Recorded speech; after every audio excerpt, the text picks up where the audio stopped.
So you're a fan of Atlanta United, and you can't believe we finished 2 points from the bottom? Ugh, I can almost taste the wooden spoon. Yuck. Well, anyone heard of Tata Martino? Oh, the best coach in modern MLS history? Yep, the one with a 66% win rate in MLS. But the fans are skeptical. Did Dyla suck, or was it our talent? Can Mickey still play? Where does Marinchuk fit? And was Latte a bust? Stop it. I've done my homework, and I've got notes. We're going to drink some wine and talk about it all.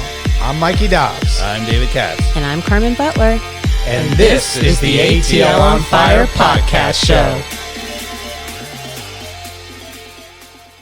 Hey everybody, welcome back to another episode of ATL on Fire, the podcast where we talk all things Atlanta United and all things soccer. And boy, if there's ever soccer to talk about as we head into the quarterfinals of the World Cup, there's no lack of content. Dave, Carmen, how y'all doing?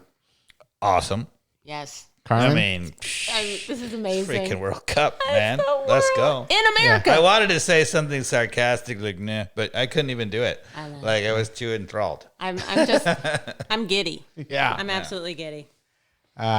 I was just saying, Carmen, get yourself on camera there as we get going here, right? Or you are on camera. Look at that. On camera all the time. Okay, good. There I am. I feel like the soccer has been so back-to-back that I almost did need to go into like some sort of, special rehab or something. I mean, there was so much soccer. What are you talking about? There can never be too much soccer, Mike. I don't. I was not sleeping. That was a lot. It was a hell of a run. Do you have a job or something? Exactly.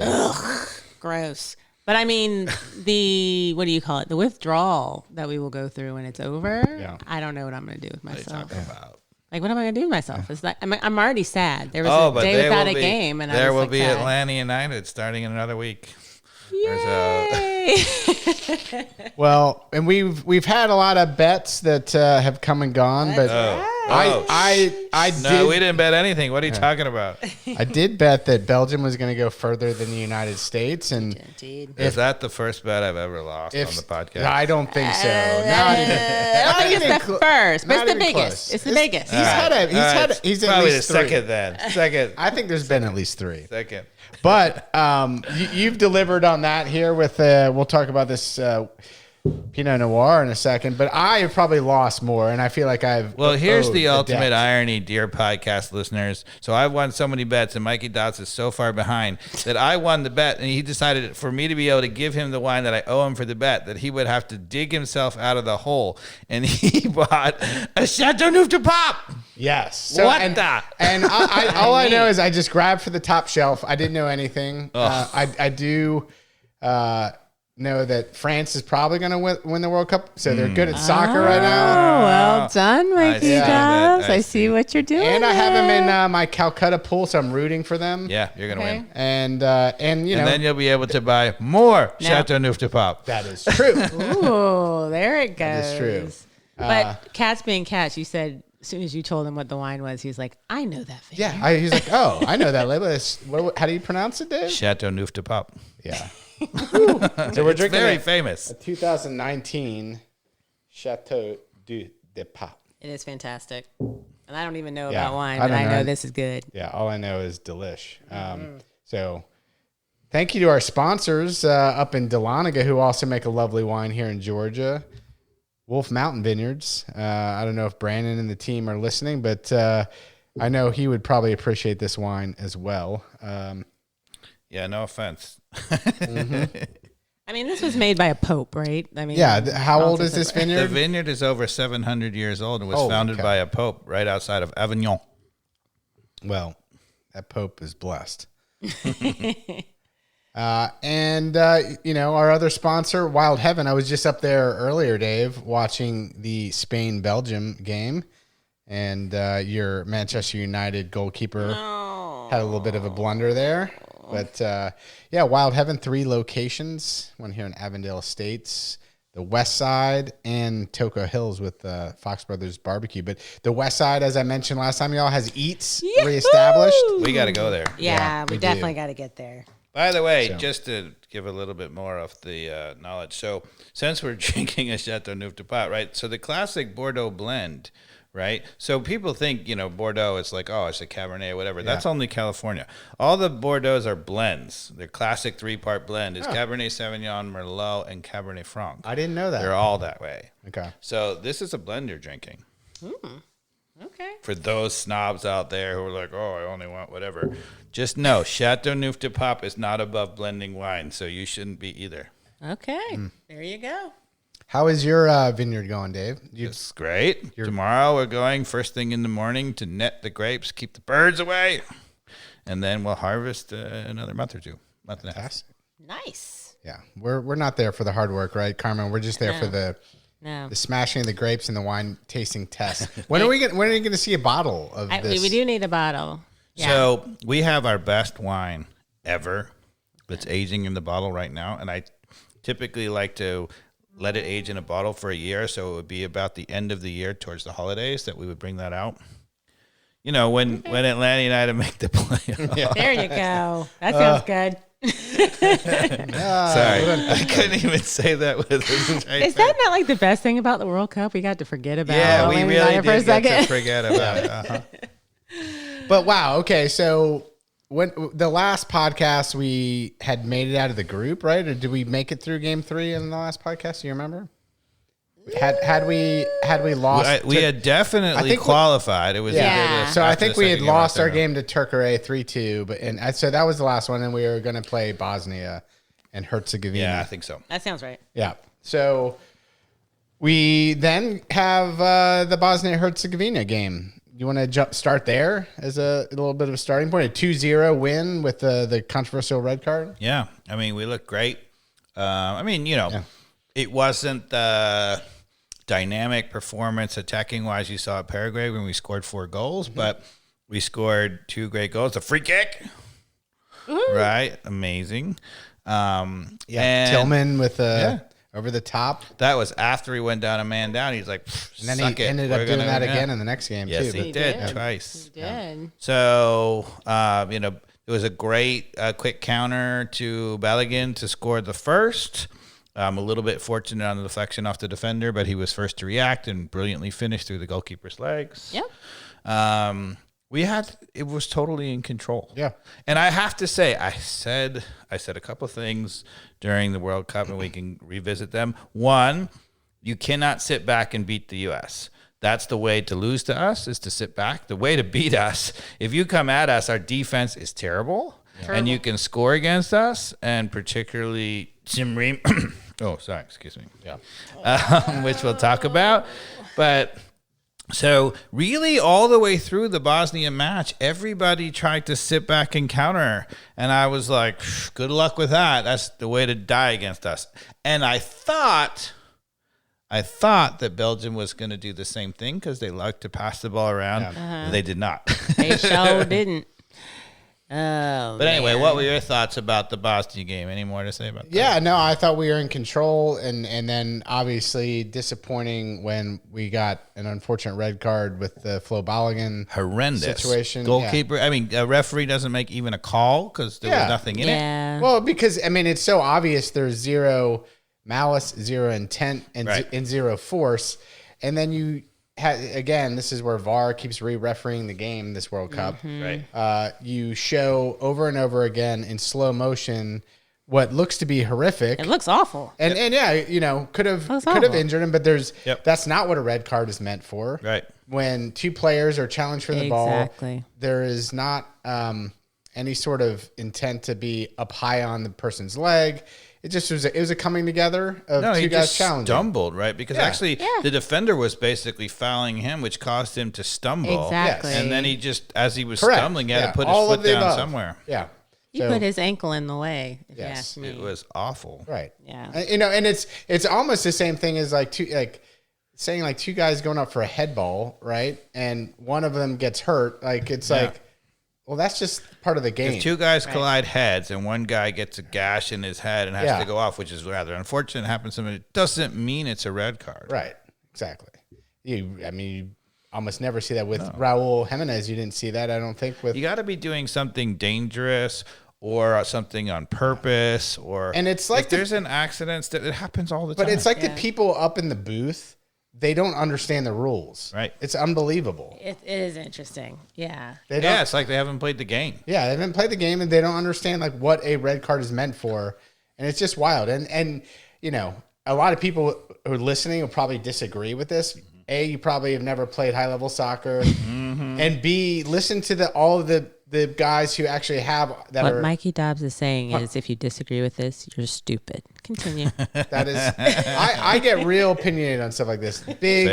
Big surprise. And I'll get to the Mo Salah stuff and the recent game too, because I have less strong opinions, but very direct opinions. Yeah, and there were some clips on social media showing a very similar thing with more malice from Messi. Yeah. It wasn't malice, but he actually stomped on the back of a guy, and he was actually going to try to get the ball. That was like the first game they played in the World Cup. Right. He was going to get the ball. He knew what he was doing, looking, but that one also didn't have any force. Right. I thought that should have been a yellow card, but they didn't even give him a yellow card. That's right. Yeah. So stupid. Yeah. So anyhow, that sucked going into the next game with the thought we were going to miss him. Then, FIFA does their thing and activates Article 27. Of course. With whatever, the dreaded Article 27. calls and things are made. But no doubt. I was thinking to myself, probably this is a call for Article 27. I don't know about you, Mikey Dobbs. Article 27. Which, Yeah, I don't okay, I need somebody to explain to me a little bit what happened. Not too much. So you can't appeal that red card. Right. But there's an Article 27 that suspends the enforcement of the red card. And if something else happens... it gives FIFA the discretion to do that. Okay. So they've had that discretion for all time. Right. And it's been used... No, it's evidently... not for all time, but I mean recent. for continuous. This isn't the first time it wasn't just happening in this World Cup, is what I meant. It has not been ever used in the World Cup. It has been used in the lead up to the World Cup and to other things. Like Cristiano Ronaldo got the same thing, which was totally political and BS, to allow him to play in the first match of the World Cup because he was supposed to be suspended for another 2 matches. Right. Oh. And they just waved it all away. So that was suspect. Yeah. But FIFA has these things in the rule book to give them discretion, which... But whether it's a president or somebody higher up, do you think somebody in Portugal, a business person or of persuasion, called Infantino as well to be like, hey. So the Portugal people were lobbying, and I think what they said is lobbying. The FIFA said, look, we want Cristiano Ronaldo. He's a big star. We need him in the World Cup. I mean, to be honest, they've also done this. And you can argue the merits of this too. You know, what was it, 2 World Cups ago when they finally decided to wipe out the yellow cards in the quarterfinals so that nobody could be suspended for the final? And I get that because they don't want the biggest players missing the final. But that in of itself makes no fairness sense. If you have an accumulation of yellow cards, it's accumulation of yellow cards. It doesn't matter whether it's in the semifinal or quarterfinal. Right. The idea that we're just going to make the final exceptional and whatever, I think is a little suspect. I mean, FIFA has lost so much credibility. I mean, at least the way that they're applying rules right now. At least in that rule, it applies influenced to everybody. So, okay. Yes. You know, but... Yeah. I mean, I think they just opened up the shame of who they are. God. It's just... So much. Yeah. It's just corrupt on corrupt on corrupt. Yeah. And incompetent. And incompetent. Because also, the calls are wrong. Yeah. So, they're in charge of the refereeing and all that. So it's incompetent and corrupt, which really is bothering me. Obviously the Egypt VAR ruling where they went all the way back and back and back and back. So at least they have that written into the rule, though. So you go read the rule. Yep. It's when a foul is committed at the point of the counterattack, that's how far you can go back. Go back to when the ball is turned over. When it's turned over, if the point of which it's turned over and an attack begins, that's how far you can rewind and re-referee the game. So in the Egypt game, that was a hell of a long run because it was all the way back in Argentina's half. The guy's foot got stepped on, and he goes all the way down and scores. But the Premier League, I hate it. I hate it. In the Premier League, it's not that case. They have a slightly different wording in the rule. For example, so let's say there is a egregious foul for a turnover. They get the ball, the team gets the ball, they pass it back to their goalkeeper. And let's say they pass it around their back line for 26 passes, and then they go and score. What the FIFA rule would say is, well, the turnover occurred. They can go all the way back to the turnover, and if that turnover occurred on a foul, then they could overturn the goal, which would be nuts because if you've passed the ball around your back for 26 passes, Right. you got no advantage from that. Right. Right. And so in the Premier League, it's always the attacking phase of the play, which would mean in that scenario, if you pass the ball around, as soon as you now decide to go forward and at them, it's a little bit more subjective and discretionary, which I actually think makes a ton of sense. This idea that we're going to write down things and make it completely, objective is bullshit, right? Like it's impossible to do. You have to have a little bit of subjectivity. I feel like whatever the rule is in the World Cup is pretty clear. I just don't like it. No, it's terrible. It stinks. It absolutely stinks. Because it should never be that far back. Yeah. It was were y'all at the game? I was at the game, and it was very confusing in the stadium because all they put up on the board was VAR. It was like goal check. So we didn't know what was happening. We're like, clearly he wasn't offsides, whatever. We couldn't hear the ref when he started talking. How amazing was that game to be at? Oh, it was fun. It was a great game. Oh my gosh, that's a life check of a soccer game. It was a good one. It was a good one. But yeah, it was one of those things no one knew what was happening because our minds had left that because it wasn't even the awful foul. It wasn't like he got hacked or anything like that. So we had no idea what was happening. Yeah. So yeah. Ugh. I was working during all that, and I heard the game in the background. I had seen a couple of the goals, but I will say, like, look. The controversy of the Mo Salah version that didn't get called back and the version of whoever the Argentinian player who got stepped on, and then that guy made an absolutely incredible dribble down the sideline to get it into the box, and whoever else for Egypt scored, and then it got taken back. Yep. The Argentinian player's top of the foot got stepped on with the top of a stud, and slow motion shows that it's clear. And so that's a foul, but the ref didn't call it, so that's fine by me. He was right there. So why is VAR getting in? So my whole problem is why is VAR getting involved with a referee who's reffing the game and just let that go? So it should have been a goal. On the other side, there's Mo Salah a few minutes later or whatever it is in the game who gets his foot kicked in the box in any game that could have been called a penalty kick. I like a referee who doesn't call it a penalty because it's very soft.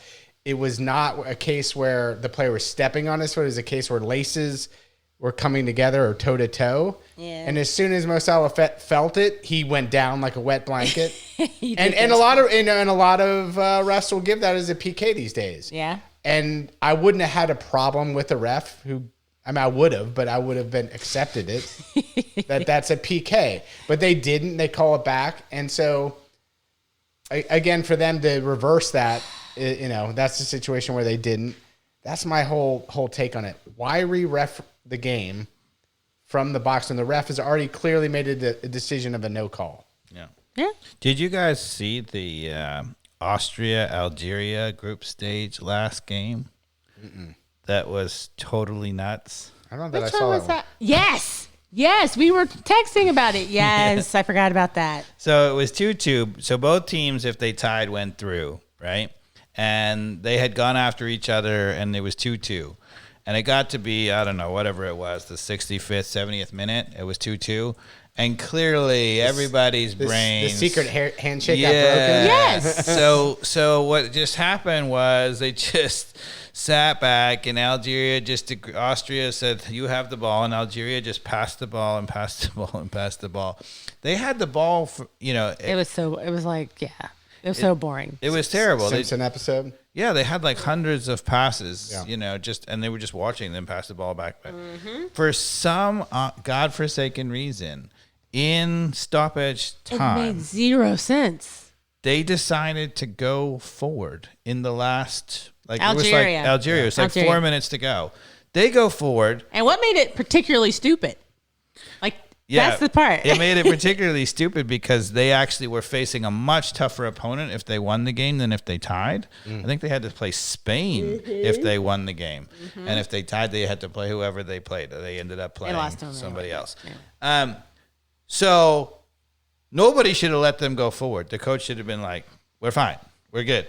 But for whatever reason, they decide to go forward, and they score because Austria was like totally taken aback that they were even attacking. They were totally flat-footed. Right. They score. Yeah. So now Austria is out of the World Cup after the handshake, right, afterwards, and there's only a minute and a half left in stoppage time. So Austria like panics. They throw on a sub, which they weren't planning on doing. They throw everybody forward, and 45 seconds later, Austria equalizes. Ooh, like crazy. On the last play of the game. So it ended up 3-3. Nobody got hurt, everybody. Like, madness. It made the whole thing. No sense. The whole. Nothing. And it was like the last game of that whole round. Even, the whole round. The whole, like, yeah. And the crazy part, the reason why I was thinking about it, is the number of passes that Algeria put together before they decided to go forward. It was like 100. Yeah. Like it was something ridiculous. I wasn't even watching at that They point. had the ball for like 8 minutes straight before they went forward. What was the turnover that gave them the ball that they could have reviewed on that? I mean, could you imagine? It would have taken them 10 minutes just to rewind the tape to be like, when did you get the ball? That's a great point. I didn't think about it. No, but that's not how the rule's written. It's a moment of like when they attack, like when it is like truthfully going forward, like somebody's going forward. So it's side to side. I think they can go back as long as they can. No, they can't. Until the turnover, No, they cannot. The ball has to be whatever point they're passing it, and then it starts to go forward into the attack. Like that's the phase of attack rule in the Premier League, but I thought the FIFA rule was different. FIFA rule is basically the same. Oh, okay. Yeah. I thought it was different. It's you can pass around 200 times, but the attack phase is like crazy. Once you start a penetrating pass or a dribble that's going forward, that's the attacking phase. Anyway. It seems pretty clear to me. Maybe not to a lot None of it is clear. None of it's clear to me. I think it's actually clear to me. It's super clear to me, actually, how it's written. I just don't like it, especially when, somebody who gets, tackled or whatever, the incident happens on the other side of the field.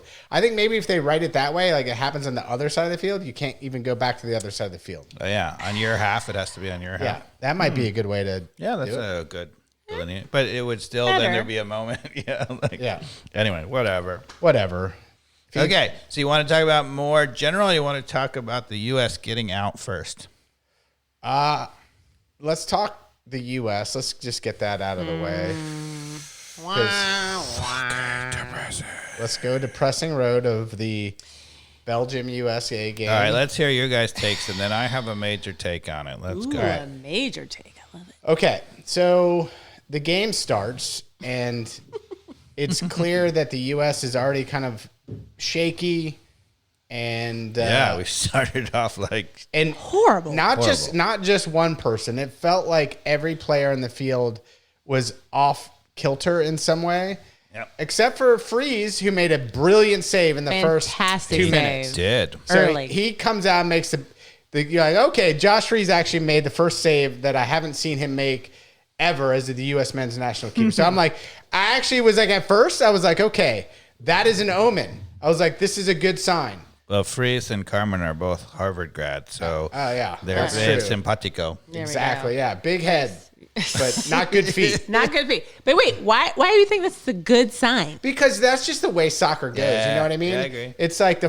first 10 minutes, like if you're shaky and some keeper makes a save for you, like it's like you're gonna come back. Like that's just how it always is written. Okay. And so I'm thinking, okay, Josh Freeze just made a big save. If we can get through this first 10 minutes, sort our crap out, we're gonna be okay. Mm-hmm. That didn't happen. It just didn't happen. It did not. Not in the as it was written. And so why? Or maybe Carmen, maybe you want to say too, why? I mean, I don't know. I mean, what went wrong? I don't know what went wrong, honestly. I do. I don't. Whatever your the red card scandal.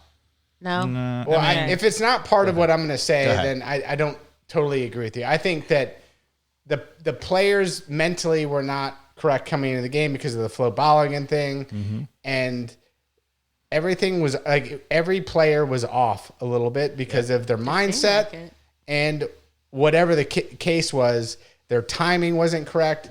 They either prepared to play with Pepe and had to switch last minute and those tactics, all of the above. Like it was a multitude of a bunch of things, but the players were just not ready in their brain to start that game. It really didn't look like it. So you're blaming the Balogun controversy or no? Not really. Because I actually think a lot of people are. They're saying the Balogun thing really threw out the team. I don't think that was the case. I'm just blaming the players for not, like they were off and not playing. But the question is, here's the question. Right, so anybody can have an off day. But with Pochettino getting them up and having 3 straight games where they came out lightning, they scored early, they were on the front foot, how does it, and with the good vibes, how does it suddenly disappear in Game 5? Yes, Mikey does. Yeah. We play a European good team that knows how to defend and is better than us. Sure. As our bet proves. Sure, but that doesn't cause you to start out flat. It just means somebody can beat you. It does. We played a better, superior team, and they absolutely made us look average. That's what happened. I don't think it's tough to accept, Dave. It is. That's not what I think happened. It is. So what happened? Cats? As I have been saying the whole time, the way to beat United States is to attack, okay? Mm-hmm. So the United States was creating the front foot the whole tournament by back pressing and pressing up high. They were causing turnovers. They were keeping people in their end. The midfield of Tillman and Adams and McKinney were dominating possession. And some people are like, oh, yeah, well, they finally got a good midfield in Belgium and they got beat. That wasn't the case. Actually, what happened was, and I was shocked, the Belgian coach and the Belgian team decided they actually gave us so much respect. They decided they were not going to try to play through that at all. They just kicked the ball over the top. If you go back to the first 20 minutes of the game, the goalkeeper, Courtois, launched the ball. The backs launched the ball. They just pummeled it forward. That was the change. Would not disagree with the tactics that worked to ultimately win the game, and actually Belgium did the right thing to try. Good on them. Good on them. Mm-hmm. But it wasn't enough the way that we played. Like our quality, even with our crappy backline, that's what I'm talking about. Like we still had, like, the only big weakness is Ream back there. We had plenty of talent to be able to calmly deal with that. We weren't calmly dealing with them. We are capable of playing out of the back. We weren't even passing the ball to people's feet correctly. First of all, it was a disaster on just how individuals were playing, and that has nothing to do with them playing over the top. Like I think it does. It doesn't. We couldn't do the basics, man. Wait, hold on. Let me talk about it. So obviously, I agree with you that our defense isn't so woeful that we couldn't deal with it at all. But they were, so taken by surprise. They expected Belgium to play along the ground and try to play out of the back. And it took away our strength, our mojo, if you will. They were like, look, we are going to beat them in the midfield. We are prepared to do that. We're going to keep them in the end. And suddenly they were like, the ball's just over our head, and our defense is really struggling to deal with it, and they're in our end all the time, and nobody's been in our end the entire game, and it just annihilated us. They took us out of our game, and it was disaster for us. I want to believe that over the time, like, it's not what I witnessed. Like, I just witnessed I actually think any team could have beaten us that way. Even if you go back to Australia, if you go back to Paraguay, Carmen, if they had just kicked the ball forward, they would have beaten us. You and I watched that game. We did. They were fully capable of dealing with the ball over the top. That wasn't it. It was like blunderous. It was blunderous. This wasn't being surprised. This is like not being up to the task for the day. Well, let me say one thing else, because the other time is, even when we dealt with it correctly, we started immediately having to play the ball out of the back because it was so far. Okay. And they got us into where we started making mistakes. We hadn't had to play out of the back the entire tournament. We're terrible playing out of the back, and we hadn't had to do it because we were keeping them in their end. And suddenly every play, we got to bring it out of the back. Oh, we got to bring it out of the back. Oh, we got to bring it out of the back. And what you saw the mistakes. I don't know that we're that bad about playing out of the back either, though. We are. We're bad at defending. I don't think we're that bad playing out of the back. We've got Serginho Dest and Anthony Robinson. Well, we've not got that they were Chris Richards. We got Adams. These guys can play out of the back against Belgium. I'm sorry. I'm not totally sure. disagree. I'm not sure we're so bad about it, but we were just surprised to be doing it all the time, and we're not so bad at it, but we're also not so good at it. And so a mediocre team, surprised to have to do it over and over, was starting to be, they were stunned. They made mistakes. They gave the ball away. If you go back and watch the first 20 minutes of the game, I promise you, Mikey Dobbs, you'll be like, whoa, I didn't even realize how many times Belgium just booted the ball. Probably that may be true, but it's like we weren't making simple passes. Like just like the first pass out, I like get we it. were like you're saying they just forgot how to play soccer and they're so surprised how to deal with the ball over the top. Well, and let's talk about the players you're talking about. Chris Richards, Adams, and Anton Robinson. Well, this team, Dest, in training was they were prepared for a different game, but it's not that they were going to do it, and then suddenly they're on the back foot having to build out of the back. They probably actually, to be honest with you, hadn't trained that much playing out of the back because they're like, that's not what we're going to do. These guys play professional soccer week in and week out in Europe. But what it did was we had a mojo going, and our mojo was winning the ball back up top and keeping them in their end and using our incredible midfield to keep people stuffed in. And suddenly that was gone. I feel like it was more of their killed our mojo. I believe it was more of their headspace for the I would agree with the theory of the Flo Balogun and the headspace that people are in going into that game more than that theory. I think if you go back and watch the first 20 minutes, you'll be like, oh my God, I didn't even see that much, but it was true. I think you will. Well, I'll believe you that they played it over the top when they're attacking. I just will also believe in what I'm saying is that still shouldn't prevent that level of player from doing the basics. Oh, it shouldn't, but it did. It threw us off. It shouldn't. Absolutely not. I mean, nobody's going to dispute that. I don't think that's Pochettino. I think that's just no, not Pochettino. There's no fault of Pochettino. He did nothing wrong, right? They just weren't at all ready for that. And they just, what they did was they just shoved it into our weakness. They took our whole strength and mojo and shoved it into our weakness. Hold on. And then isn't that, if we should have been prepared for that, isn't that whose responsibility is it to be prepared for that then? Yeah. Well, I mean, hey guys, maybe we're going to have a team attack us over the top. Be prepared for that. Isn't that what the coach is supposed to do? I mean, I guess. If that's your theory on... You can't prepare for everything. And I think Pochettino, I'd love to ask him, but if I were the coach, I would have just been stunned that Belgium was willing to do that. Because they're a European team with a midfield that wants to play the ball on the ground. Like, even the coach telling them, okay, we're just going to boot the ball. And what did you think of them not starting Doku and De Bruyne? That totally makes sense to me. That was also a headspace thing too. I think that everybody was a little thrown off by everything. It didn't make any sense to me until I saw them boot the ball because Doku, De Bruyne, they love to play with the ball at their feet. That's their whole team. And those are the guys, what they use, if you're Belgium and you're going to bring the ball out of the back, you're going to try to get De Bruyne on the ball to split the lines with a great pass, or you're going to try to get Doku on the ball to beat a guy off the dribble, right? And if you're not doing that at all, if you're kicking the ball over the top, then you need guys who are just athletic, fast, and don't care about being on the ball. And that was the team he played. Yeah. That's exactly what happened. It totally shocked us. Yeah, it's brilliant tactically. So we got outcoached. We got absolutely outcoached. Oh, so that $6 million of Pochettino, we got outcoached in the game that mattered. That's what I'm hearing, Dave. You know, the crazy part about it is the Belgian coach leading up to that game had a terrible World Cup. They were playing See awful. how I do this, Carmen? Against the guy? Yeah. They were awful the entire tournament because they were trying to play classic Belgian style soccer and bring the ball out of the back. And De Bruyne is a little aging, and Doku had the thing where he went back to Europe and his child, and he was thrown off. So their best players who they're counting on to break people down weren't playing that well, and the team wasn't playing that well. That's why everybody, including me, thought we were going to beat Belgium because I thought, look, they're going to continue to do the same thing. Those players aren't playing well, and we're going to eat them up. They're going to sit back and we're going to kill them. Yeah. And the Belgian coach, I think he knew they were about to get killed by the U.S., and he was like, I got an idea.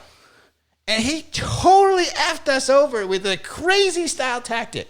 Well, Brilliant. Absolutely brilliant. I don't know if you can criticize Pochettino as much as you got to give credit to the Belgian coach and say, that's amazing. I had a terrible feeling in my gut when Doku wasn't starting. Yeah, you're like, why? And I was like, there's a huge why behind that. There's something there. And I remember thinking that. But it's amazing. I've listened to a lot of podcasts, and I've read a lot of paper, a lot of articles about it. Nobody is pointing this out, right? I think they totally shocked us with the tactics. It was totally surprising, and it was brilliant, and it was the perfect thing to beat our system. You don't have to play against the U.S. Just kick the ball out the freaking back, make them uncomfortable by having to play out of the back, make them play over. Try to defend those things, and even the freaking goal that they scored. If this is true, and I very much will agree that you're probably correct. These were the tactics that the Belgian coach put in place, and the team may have not been prepared for it. Yeah, but I think it's damning to the U.S. team that you can't adjust to that quickly in the first 5 minutes to deal with that mentally. And that's what I'm saying. Like our team, who's got plenty of talent to play out of the back better than we did, and to play soccer just in general better than we did, it was horrific. It was a bumbling disaster. Well, what I'll say is that the reason why I thought the U.S. was going to go far and why we're looking so well is because our weakness was the defense. And I said, when we go out, it's going to be because our defense gives up a bunch of goals and Tim Ream is terrible. And, but I was like, nobody's going to do it. They're too afraid to do it. They want against our home soil and whatever. And you saw it game after game after game. They just sat back and they got killed by us. Right. But what they did was, the U.S. team, I thought, was a super talented team, but also a flawed team. And the flaw was clearly in the back line. Yeah. I mean, everybody knew that. Everybody knew that. But we were able to hide it because our midfield was so good at turning the ball over. We just didn't have the ball. They didn't have to make that many plays. If you go back to the Paraguay game where we won 4-1, everybody is talking about how it was the greatest performance. We were incredible attacking, whatever. The thing that you should remember about that game that foretold our future was the horrible goal that we gave up where they just kicked the ball over the top. It was a disaster. Two guys didn't know what to do with it. They ran in and scored. That foretold our future. And maybe the Belgian coach saw that when he was like, oh, that's how you beat them. You just do stupid football. Well, that was somebody going to the end line and crossing and went straight up in the air. And everybody... No. The Paraguay game was a long. Oh no. I'm talking about the Belgian. Was it the first goal Belgium scored where? It was it got popped up. Yeah. And then no one. And everybody's like, like Maverick and Goose. And it was like, where did you go? But if you notice the first 20 minutes of the whole Belgian game, they were in our end, and it was a bit end to end. We got to their end too. We were attacking them too. But as soon as they got the ball, they launched it deep and they were back in our end. So that goal came off them being in our end. And then, to be honest, it was a little unlucky. It went through Richard's legs. It was Dest horribly not defending. And it was Ream just absolutely clueless in the middle. And what that showed is that our defense sucked. And if you have it in our box a lot, you'll score. That's what it showed. You're talking about the first goal. Yeah. Mm-hmm. But how is it that Dest doesn't go to that? Terrible. Ream. But he's been doing that the whole time, and that's his weakness. Dest is never a good defender. Yeah, but Ream was there and not a good defender of that. Ream was freaking on the cross that went through Richard's legs. Ream was in the middle. The guy went to the ball, and Ream just stood there like a freaking cone. Ream in this tournament was coned. Awful. And that header where he got just totally. And now's the time, right? Here's the time. You want to go with you want to know? What do you got coming? What stats do you have coming? Let's hear it. Because, that's how it happens. So I looked it up because I was like, okay. So our 3 center backs. All right. Right? Yeah. Okay. So I looked up tackles and interceptions for the whole World Cup. Let's go with Tim Ream because he was always our weakness. And maybe we'll talk about it first. So the third goal that we gave up that really broke our back, because we did recover a little bit at halftime, he made an adjustment. He went to 4 in the back instead of 5 in the back for the first time in the World Cup. And we were on the front foot for the beginning of the first half. But the thing that broke our back was the third goal that they scored. That third goal was just a long ball out of their back corner. I mean, Richards reacted poorly, was right over his head. Ream had a beautiful angle on it and was so slow. Yeah. He never came over. And that caused Freeze to come out. Hold on. It caused Freeze to come out. And then everybody is lambasting Freeze, and he made a horrible mistake. But he never should have had to come out for that ball. Ream should have had that ball easily on the read. That's the one the read across. And then, of course, on top of that, Ream goes in behind him. He gets an easy clearance, and he just jumped it. Yeah. So in my opinion, Freeze is getting all the whatever. I think that's probably even a majority of Tim Ream fault. But we talked about this in the previous podcast. This was the game that Pochettino for the $6 million had to be brave and swap out Ream for Robinson. And I said if he didn't, I said if he didn't and we got against the good teams, it was going to cost us, and it did. But this team wasn't better than US according to you. Well, a better team. They shellacked us. Our defense is horrible. How about that wine that's coming up there? All right. I told you they were better than us. They killed us 5-2 in the friendly, and then they it's funny. In the World Cup, so if you go, if you 9-3, I think you bring up a good point. So in the friendlies, we played against Belgium and we played against Senegal. We beat Senegal 3-2, and we lost, I think, 5-1 to Belgium.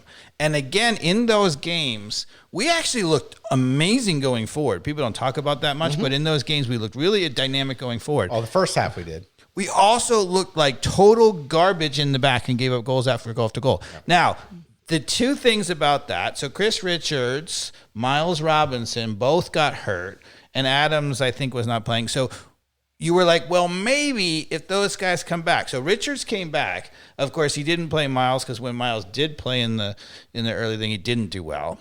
But he played Ream instead, and he never fixed our defense. The only reason why we look great for 4 games is because nobody attacked us. Yeah.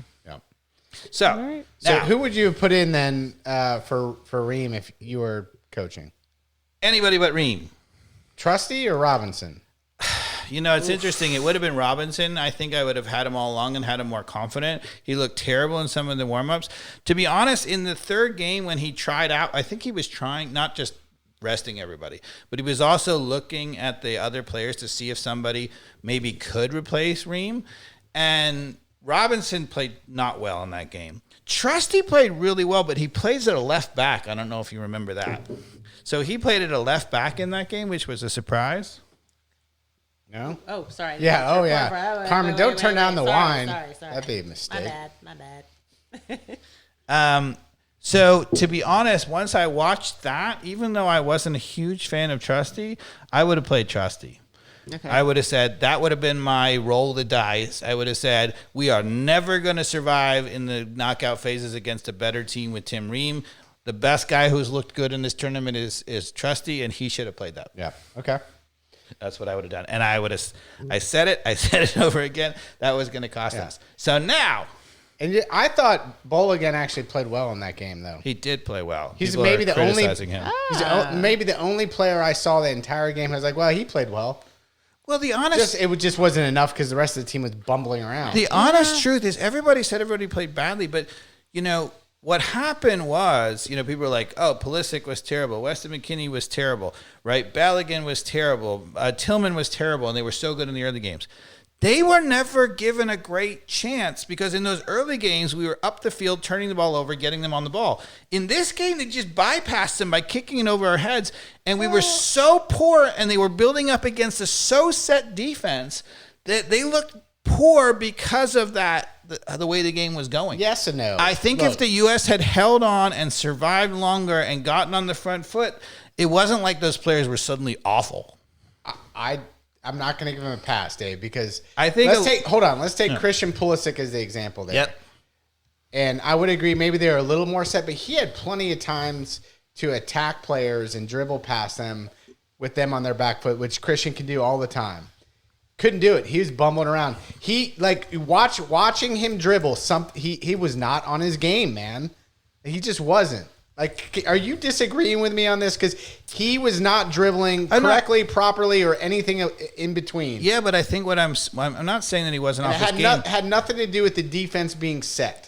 I think it has everything to do with the defense being set. I think in the early games, he was getting the ball in transition and he was creating things in those opportunities and beating his guy. Here, he got the ball very flat and was asked to do more, and he didn't do that. Yeah, there was plenty of moments in that game where I was watching a team that were on their back heels. They weren't set, and he still couldn't dribble past him. It was like...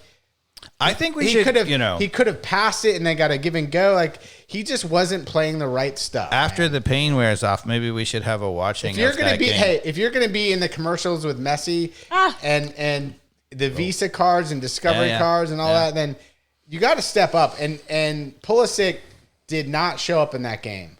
And then when he kicks the guy's back of the heel, he goes off the field. Like, I would have to have a broken leg to go off that field. But the interesting thing, if you're a Belgian supporter, you're like, suddenly our players were playing terrible, terrible, terrible, and then they had the greatest game of their lives. You know, like the striker who scored the goals, right? Why?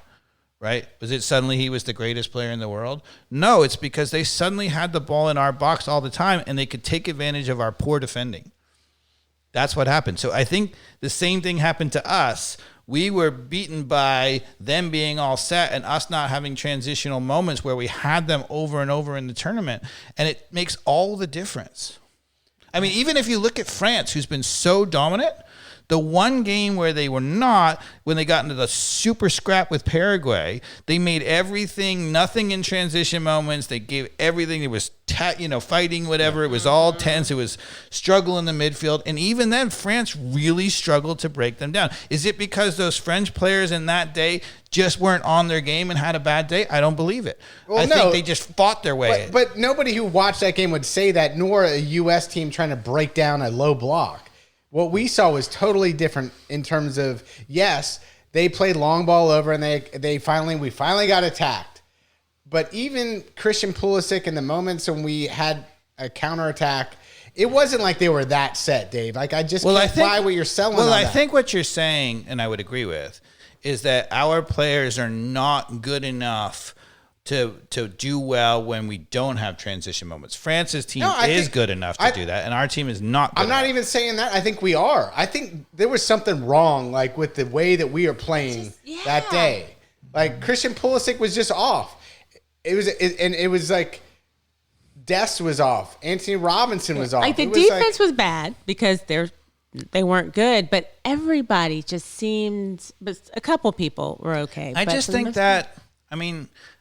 I think to say that we were off with all the vibes that we had, all the positive energy at home with the home crowd, the idea that we just laid an egg is hard to fathom. Haven't you played a game like that? Like, haven't you played on a team where that's just what happens? Or even just the pressure of being in front of, you're at home. This is the game we need to win. It's definitely happened to me on soccer teams. Sometimes everybody lays an egg at once. Like that, but I think it's a compounding when they take away something that you don't even realize your team was giving you an advantage for, and suddenly it breaks down. Like, for example, if your team is used to having a guy on the ball and he's creating for whatever, and some team now man marks him or whatever, and it suddenly looks like everybody laid an egg because these sorts of moments where you're getting the ball just doesn't happen anymore, and it throws off everything. Yeah, I hear your theory there. I'm giving much more credit to Belgium for throwing us off than us laying an egg. I think you're giving way too much credit for them throwing us off because it just wasn't that much of a throw off given we had plenty of time and space even playing out of the back. It wasn't like they were pressuring us that much even over the No, top. They weren't pressuring us, but they were kicking the ball over the top. Great. Instead of playing out of the back, which is all the difference. Now, I will say, like, Freeze, it did get Freeze out of his vibe. Yeah, it caused him to come out of the goal and make that error. Well, no, but you even see when he would pick it up, like, he was in a rush. Yeah. He's, like, trying to play it fast. You're like, dude, slow it down. Mm-hmm. Like, let's slow this game down and let Belgium kind of sit back a little bit so we can get. I think you can also say that as soon as they got us out of our vibe, maybe that we were trying too hard to get back in the vibe and not settled enough to get back into the rhythm. Correct. But I think that, so it could have snowballed. Was super clear. That snowballed. Yeah, it could have snowballed out of control, but after they threw us off from the begin with, if they don't play over the top against us in that game, that is a completely different game. Okay, but that's basic. Even with our non-vibe playing well. Yeah, but I was screaming at the TV for them to slow it down.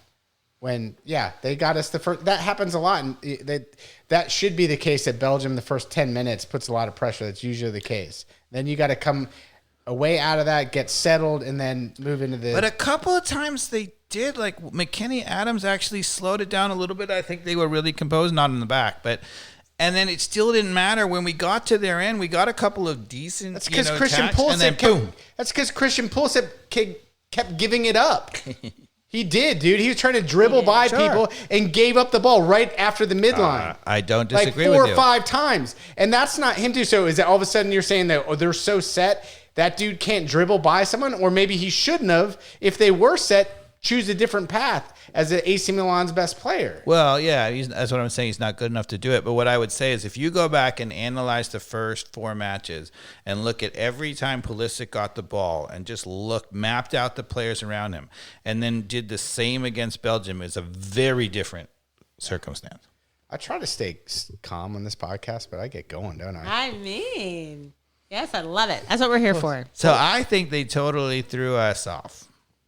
And I think it's a take that I don't hear that much, and I would love for you guys with me, maybe at some point, not now because I don't want to watch that match again now. Yeah. But down the road, I want to watch the first 20 minutes of that match again and just see how many times they booted the ball up the field and threw us off. Let's move on from the pain. Well, I was going to say, just to let you know that our weakness. Wait, okay. So one last moment. So I looked up the number of tackles and interceptions of our 3 center backs. Mm-hmm. The guy who I said was going to cost us and did completely on that 3rd goal and really, wasn't doing. If you watch Tim Ream, not only was he bad on those goals, he wasn't moving, he wasn't defending, and I'll prove it to you because let's look at the stats. How many tackles did Tim Ream make in 1, 2, 3, 4, 5 matches? I guess he didn't start 1. So 4 matches. 4 matches. How many tackles? Yeah. I'll give him 2. Maybe 1. Carmen? Maybe 1. 3. 1. Yeah. Wait, what? That's what I figured after. I felt like there was 2, but I was like, there's definitely 1. I remember him actually tackling somebody in one of the moments. What? In 4 games, 1 tackle? Yeah. Okay. You know how many Freeman had? Oh, I'm going to guess 5. 6. Yeah, I was going to go 6. 7.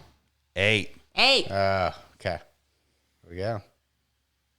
Freeman is a player that's going to get a big contract coming out of this World Cup, right? He's a baby. So the best 21. defender in our center backs was Freeman, by and large. And Cone Tim Ream did nada, and it shows in the stats. So where does Freeman play now?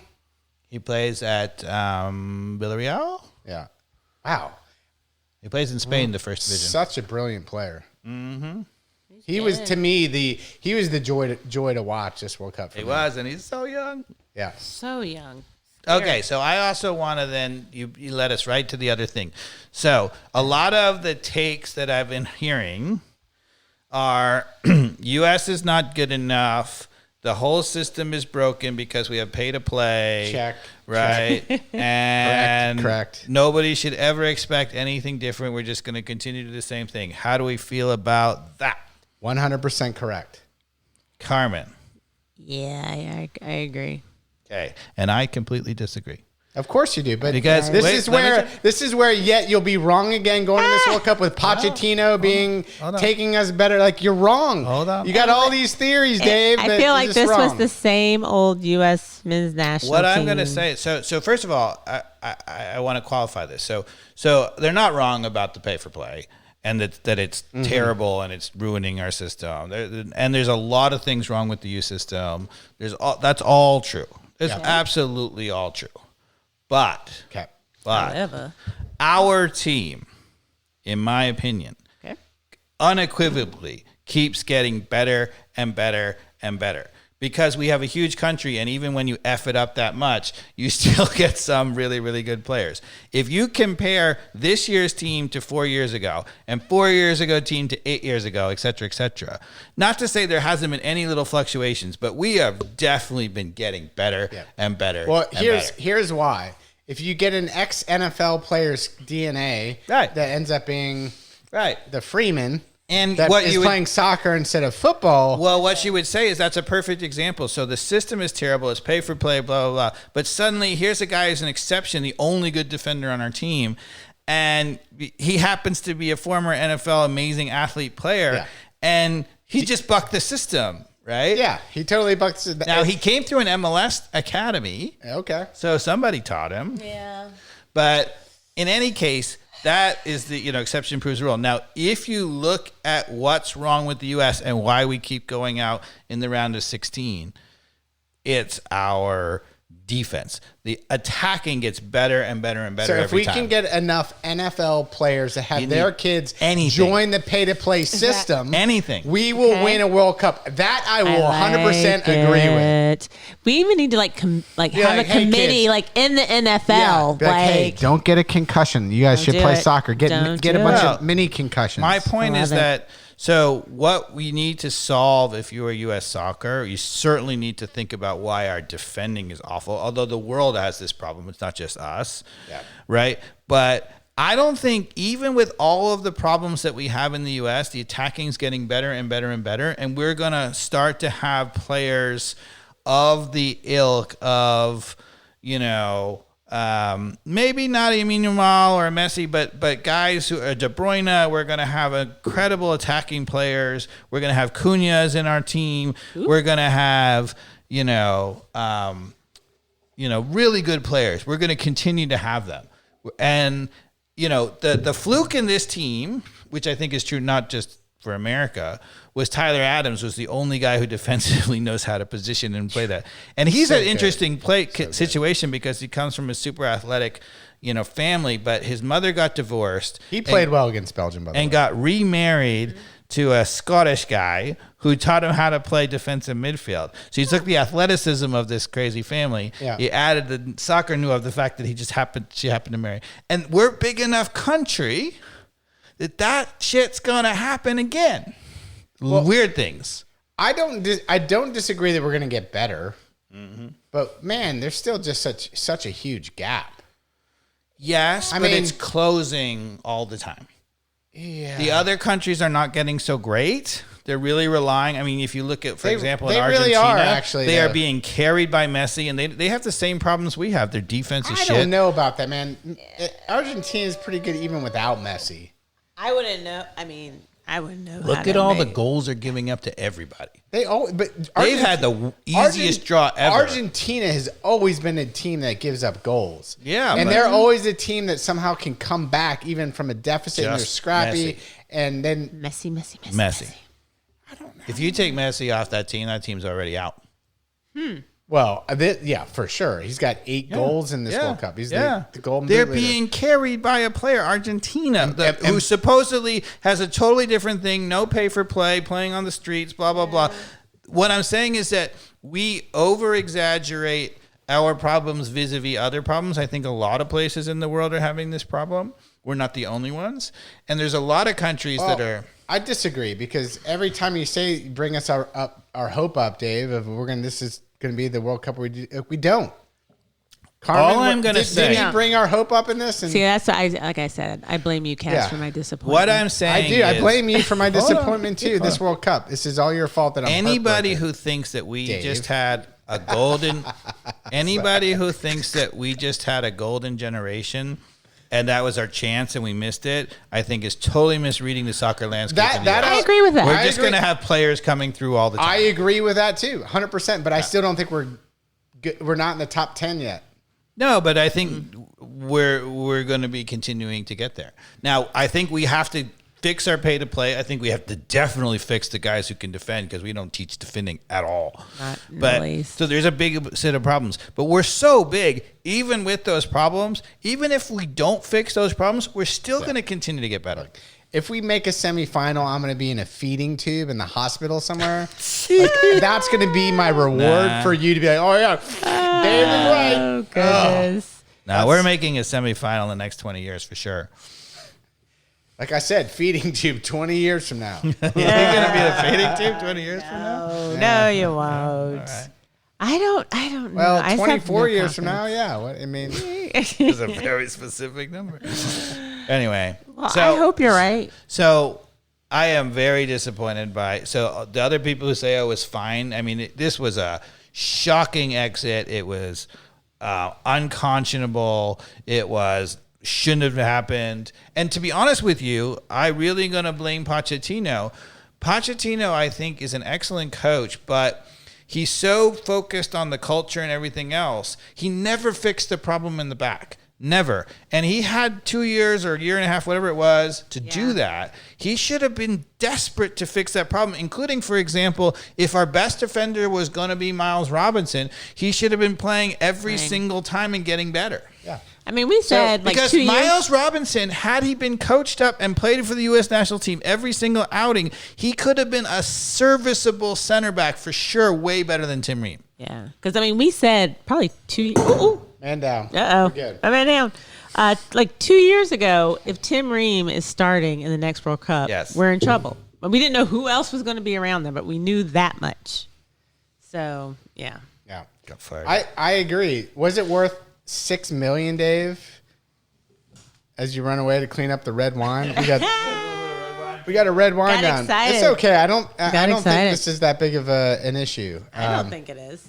But wait, come back. I'll do it. I think first off, Carmen, don't you think Dave's running away because more than anything, he lost the Belgian bet, right? It's not. Let's pick on him while he's gone. Yes, let's please do. Wine, because got our hopes up over completely. Because I feel like if you had just asked us without Dave Katz, they were who we thought they were. Yes. But Katz got us all. Well, not just Katz, but like the first rounds as well got us all excited. And that's why it's such a disappointment. Dave's going to spill the wine again. Look at this. Cleaning it up. You can't be spilling no, I can't say the word. Chateau de Pouf. De Bouf? What do we got? Now, this is a Willamette Valley. Okay. Good, that we've now broken into. Good. So the other thing is, $6 million, which was privately funded, right, to bring Pochettino in. At the end... who cares? I don't care. I don't care. Who cares? Because somebody gave him the money. At the end of the day, Berhalter probably would have gotten us further. Ooh, big words. I don't even have. I'm just gonna press the button and see what happens. Yeah, go ahead. If I get another game or not, I don't really care anymore. I care about my team. I care about my captain. I care about my players. Didn't have to waste that money, private investor. We could have kept the same coach we had and gotten that same result this World Cup. I mean, really, we can't beat. Who did we play? Australia and and Paraguay. Like those were terrible teams. It's possible you're right. I mean, in that it could have gotten the same outcome through a totally different kind of way, right? So he could have muddled us along and gotten the same out in the same round. But I think Pochettino did get us playing excellent attacking wise, and actually the pressing was really good, and we had the possibility of really doing better. He didn't fix the back, and that was our kryptonite, and he got blitzed by it. Okay, but even like the most average person you're talking to, they like echo what everybody else says. Like, but I hear our back line sucks. It does. So you pay $6 million for a guy who knows it, because obviously we know that, and he knows that, and he doesn't fix it. Isn't that what he's supposed to fix? You would think. That's why we're paying him the money, to get Tim Ream off the field. Yeah. I agree. So I don't disagree. At the end of the day, then how can you say Pochettino is a good coach? Well, how can you say he's a good coach if the most important change in the U.S. men's national team that we all knew needed to change wasn't addressed? How do you give him a pass? How? Well, actually what's interesting is that there's That wine's really good. That's what's interesting. I hate to go here, and I probably shouldn't even say what I'm about to say, but Ooh, I love it. there are hints of Pochettino and what went right and what went wrong in what's going on with Atlanta United right now with Tata. Right? Because Tata, I think, is a brilliant coach, and I think offensively he's gotten some whatever, and he, in this case, offensively we still haven't clicked, and he doesn't know how to fix the back, and he's running into the same thing. We're getting, blitz and weakness. So in his case, in Tata's case, he can go into the transfer portal, and if he can identify players, he can get better players. So do I think that Pochettino knew that our defense was bad and would have loved to go into the transfer portal, and get no transfer portal. But there is no transfer portal for national teams. And so that's an interesting thing that you have to be able to coach up what you got. Yeah. But when you got isn't it, and you got Trusty and you got Robinson who are athletic, or at least Trusty who's playing for Celtic, right? And is clearly on the upside of his career versus the downside. Mm-hmm. Why didn't you make that decision earlier? Why didn't you bring him into those camps earlier? Why didn't you give him minutes earlier? When you already know as the coach, Tim Ream is too old, Cristiano Ronaldo is too old. They can't be on the field or they're going to bring the team down. And my critique of Pochettino would have been, okay, you're focusing so much on getting the guys, back into the culture and whatever, but okay, maybe that's great. And he actually did that. I don't think I would have been able to do that. He did a brilliant job of that. But I would have fixed the defense. And I would have had them playing together. And I don't know which would have been better. So I don't think I would have gotten the offense playing as well as he did. But I definitely wouldn't have had our shambolic defense that was our weakness. All right, so let's go back to the U.S. soccer upside. You mentioned the pay-to-play, which isn't going to be fixed, but there's a huge pool of talent because of the size of our country. I agree with that. I agree with, if you can get more of the other sports DNA into do we still have military-based babies that learn soccer in Germany? Right. Yeah. Actually, we're pulling out of all of these forward military bases in all of Europe and whatever, so maybe not. Darn it. So you had the youth system. What was the other criteria you brought up?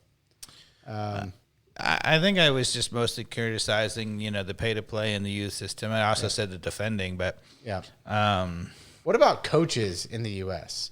With the pay-to-play system, it doesn't seem like we've got great coaching still, even with, or do we? Like the coaching's getting much better. Okay. Now there still is terribleness. Getting better doesn't mean that there's not terribleness, but it's getting better.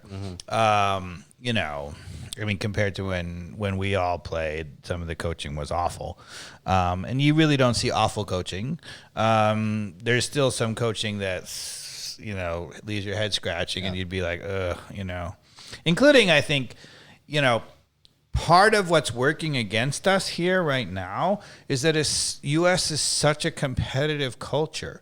We are not willing to let anybody develop. We have to win, by the time you're 7, and so that's feeding into it. Even if you are a better coach, when I was coaching my club team and we did, exceedingly well, we overcame it. It was a small thing, but then as soon as that happened, and we were only, what year was it when everybody left? But all of them went to the bigger clubs, and they refused to stay with me and continue to develop. This is exactly why I disagree that U.S. soccer is going to get over the hump, is because of exactly what you said. There's so many distractions, options, big country, we're competitive. If you look at a country like Uruguay, who, by the way, played terrible this World Cup, but awful, poor example. But a soccer nation that is overachieved. Yeah. Even Belgium, for example, very small country. They don't have a big pool, but extremely talented. These players have had a soccer ball on their foot for how many hours? Again, the 10,000 hours and outliers. Like, all these players have had so many repetitions. But that's not different from the U.S. All these kids have a ball all the time, too. They're training 5 days a week with these club teams. But not on their own accord. Not on their own volition and hunger. And whatever sand lot they're in. Mm-hmm. You know, there's not enough of those sand lots where it's their choice. It's not structured. It's unstructured play. So it's all structured play in the US, and in these other countries it's, you know, like literally like we'd have a soccer game in this basement and it would be super competitive every day. Yeah, but here's you know, we that's don't what have everybody that. says, and you can still see it sometimes in the influence of Brazil and Argentina. On the other hand, for example, England, everything is structured play there. Everything, right? And that team under Tuchel is the most robotic team I have ever seen. Those players know how to do exactly what the coach wants. Correct. And they're doing pretty well. Correct, but you're missing my point. When you go to England in the back streets, Yeah.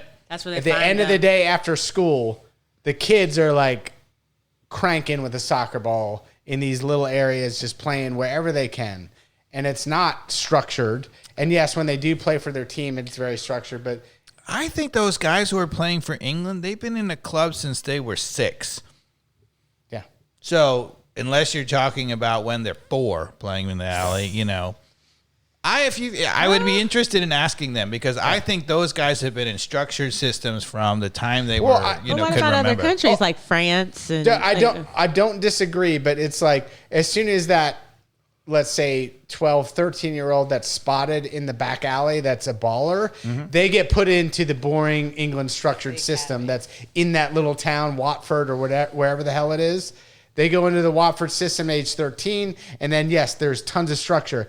But it was from 6 to 13 that all of those minutes on the ball that matter, we don't have in the United States. We just don't, man. The interesting thing, the perfect right now, which may not stay perfect, the perfect right now is France, where they have all these immigrants from all of their colonies and whatever. Those kids are not pay to play at 6 or whatever. They tend not to be the richest or whatever. Yeah. They're sometimes playing in the street or whatever, and then a little bit later, they're getting picked up in these incredibly structured clubs. Yeah. And by the time they get to them, they know both. So what you're saying saying is, they're not the Brazilian Argentina who's still playing on the street, and they're not the England guy who has been in the club since they were 6. They're the hybrid. But did you hear Thierry talking about, he's like, I'm not from Paris, I'm from the suburbs of Paris. And he really talked about like how all the people from different places, and he was like, we play in the streets. You don't call. There are no refs. Don't call fouls. So you got to learn to dribble and not get caught. That's exactly my point. That's exactly my point. And then Zlatan chimed in. He's like, "That's where I grew up." Like, if there's a great documentary on YouTube about the '94 World Cup team with Tab Ramos, and that whole group in New York, like that's how they grew up playing. Like that was back of the streets play. Like that's the momentum that they had, and they overachieved in the '94 World Cup. But that was like the DNA that the U.S. team had from the select random people that were from a lot of little suburbs in New York. Like the other thing you get is, you know, so this kid from Morocco, who is the defensive center midfielder, who's incredible. I mean, just incredible. He was French, right? And see the one with the hair? Yeah. He at 17 years old or 16 years old, he captained the French under-21 team. I mean, just ridiculous kinds of things. And he decided to play for Morocco because that's where his parents are from. They're immigrants. It's actually interesting in his case because he's from a very middle upper class. His parents are academics. Apparently, he's getting a side degree in mathematics on the side while he's training. So he's not like this is a Moroccan player. Yeah, what's his he's name? not. I forget his name. Whatever his name is. They are very talented. He's incredible. I mean, he's amazing. But anyway, my point about him is that what's interesting in his story is because he's so not overt, he's not a dribbler, he's not a goal scorer, he's not so fast or whatever, he just understands the game and he's super smooth and he eyes a pass. He actually was always touted, but there were always players ahead of him who were more coveted. And because of that, he was allowed a little bit to develop underneath it all, right? And I think, so what my point about that story is that's a classic, you know, sort of, he was in the system, pay to play, all this thing from day one. But what happened in his case is he didn't quite get the best of whatever, so some other coaches just kept developing him, and he got to develop under the radar instead of being win all the time. And they talk about how he played it with some of the teams that were not quite the best, and they went to tournaments, and then they won the tournaments because he was so good. Yep. So that can happen in the U.S. You get all these pay-to-play. They pick the best players. They go to Atlanta United, right? And Carmen can verify this. And then suddenly you have a DDY club that walks into Concord and beats their whole team. Right? That's what happened in my case. I beat the top Concord team with the DDY team, and they were like, what? And they took my whole team. They took them all. I did it a little bit early. It would have been a little better if they could have stayed with me a little bit longer. But all of these things can happen, and there's all these things, okay, yeah, you pay to play, and the worst of it is Concord. I mean, they're like the worst of it in Atlanta. But you might have a kid hanging out at Roswell Santos a little longer, and there's enough coaching Concord there. was the pay-to-play club in 1975. Forever. But we're so big, and it has all these other things that I think there's a chance that you get these players, and they're going to be the interesting stories. They're not going to be the... Yeah. I just still think the gap is just so big, man. And I think it's because of all of the different options that still exist for a kid in the United States to do so much, not just soccer, where it's just not a part of it's not the root of our culture. It's just not.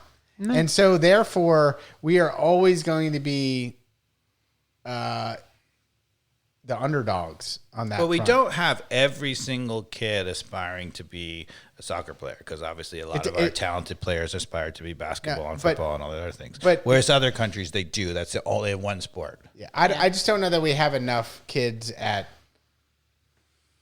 10-year-olds dreaming to be the next Christian Pulisic. But we have 300 million people, and there's all these little clubs and whatever, and you can see it because the people are coming. They're different trajectories all the time, but our national team is suddenly, every time you think we have an indispensable player, right now, there's a player waiting in the wings who's just as good or better. Like right now, Pulisic is like, we have to have him. And, when we had, for example, when in the Landon Donovan era, he was the only guy. Pulisic, if Pulisic leaves this team, we got the next guy up who's going to be the next better Pulisic. We don't, though. We will. We don't, though. Like right now, You will. I bet within a year to 2 years, you will absolutely be like, oh, yeah, there's a guy who's just as good or better. You're pointing out our problem, that doesn't exist. I think it does. They're not here yet because right now it's Pulisic. I think that wine must be hitting them. I don't know. I'm trying. So I don't know how to ask this question, but it sounds like even with Pulisic, like he says one of the reasons he was good as he was is because he was able to get a passport or whatever it was to play, go outside the U.S. So are we still in that spot where when we talk about the next Pulisic, we're still looking outside of the U.S. for the most part? They might be born here. Because you have players already who are making it to MLS like Freeman and, Sullivan and a bunch of these players from, Aiden Morris we can name who are them going on over there in hand. 20. We can name them. Yeah, on but one it's hand. happening every single week. There's another one. And they're clubs that you never heard of, and they're getting to go. And some of them are staying here and developing as well. So I don't buy it. Okay. I don't buy it either, Dave. I hope you're right. I hope you're right. Still very. I agree with all the negative assessments about what's wrong with American soccer. I don't disagree. But despite that, I am still super bullish on American soccer. When we look at our roster, 2 years from now, 4 years from now, we're going to be like, there's another set of great players. Well, here's also just playing open soccer 2 years ago at Silverbacks at 49 years old. I was 2 years ago. Young man. Before I gave it up in the Open League. Playing, even going up to Division 2 or whatever, the younger players, man, and I know that's not the pool that we're talking about here, but it is a representation of just not getting some of the basics of, it's. Well, you know what's interesting? simple principles. I agree with you in that what's interesting about that, and again, I'm going to put a positive spin on it. Like, there's so many players who we see in those leagues, and they're awful because what happens is they've gotten coaches who know just enough to make them terrible, right? They're like, okay, we want to do this sophisticated European thing. We're doing like the zone, blah, blah, blah, blah, blah. And instead of teaching them how to be a good player. Yeah. And so, but that is a sign of progress because previous to that, the coaches knew nothing. Now, I think these coaches are terrible. Those players are terrible. They're being taught terribly. But a few of those coaches are really know what they're doing. They're getting a hold of some players, and they're even better. Yeah. Yeah, I mean, it's almost like hearing them talk and, like, explain, like, I at least know when not to talk, like, as a player. It's just be like, hey, sure. maybe I should just do my role, and it's like, there's just a different headspace with the youth that, I don't know, maybe that's part of me being grumpy and old, but I just am like, you got to get stuck in and disciplined. And I don't know that the youth kids have that stuck in spirit that I feel like we've lost. What's the name of the kid who was on the championship team, 17 years old, and he's gotten in the A-League to the USL, and he's now gone, whatever. What was his name? I have no idea what you're talking about. I don't even know. His brother's still on the team. He was the one who got the passport problem. He got caught drinking after the final. Oh, on Atlanta United. What was his What's name? his name? I just wrote it out of my The head. blonde guy. Yeah. Golly. Yeah, now you're killing me. I know. Anyway, what I'm going to say about a guy like that. So he would train on his own. He was homeschooled. He was training on his own, right? He was obviously very skilled, right? And he's gotten killed. Like, he has not even come close to being He played for professional. Indianapolis. Yeah. I know who Why you're talking can I not remember Yeah, this guy's name? The Indianapolis 8. And What's his name? I'll think of it in a minute. Anyway, but my point is, a number of years ago, because that guy had trained and was skilled or whatever, he would have been in the starting lineup for Atlanta United, and we'd have to go with him because he had a skill, whatever player. Now, like, he ain't even coming close. And I think that's also a sign of progress because there are players that are better. Andrew Carlton. But you're talking the sign of progress in MLS. That's different than U.S. soccer. But MLS is getting better. Well, yeah, MLS is getting better. I'm bullish on MLS. That you're saying MLS is getting better. It's all getting better. And I'm talking about U.S. soccer. Now you're changing the goalposts here, Dave. No, but I'm just using that as an example. 100% agree. MLS is getting better, but I'm using and your example there is exactly right. Where Andrew Carlton's out of the equation now. Out of the equation. Remember when our best export to Europe was Freddie Adu out of the whatever they call now we got that academy? Thiago Almada, who was fabulous and still is and could still show magic in this World Cup. No, but I was saying, so remember when Freddie Adu, so they had that. How did we let Thiago Almada not get us an MLS Cup? But, we used to have this residency program where all this, 16, whatever, the best in the national team would go to get really professional training because there were no like academies, right? So Freddie Adu came out of that. He tried to go to Europe, failed. Okay. That was our export, right? Nowadays, the players who are going to Europe, they're not coming out of some U.S. national team residency program. They're coming out of some MLS clubs. Some of them are even going to Europe before they ever go to an MLS club.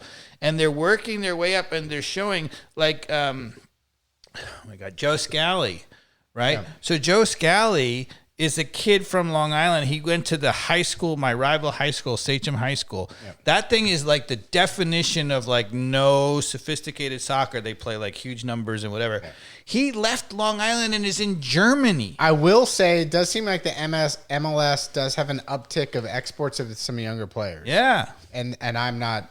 The better players are going super early. I think they're still picking those players too early and not getting the best. And I think some of the better players are here behind and still progressing.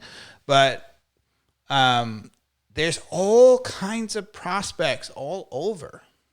I don't disagree with that.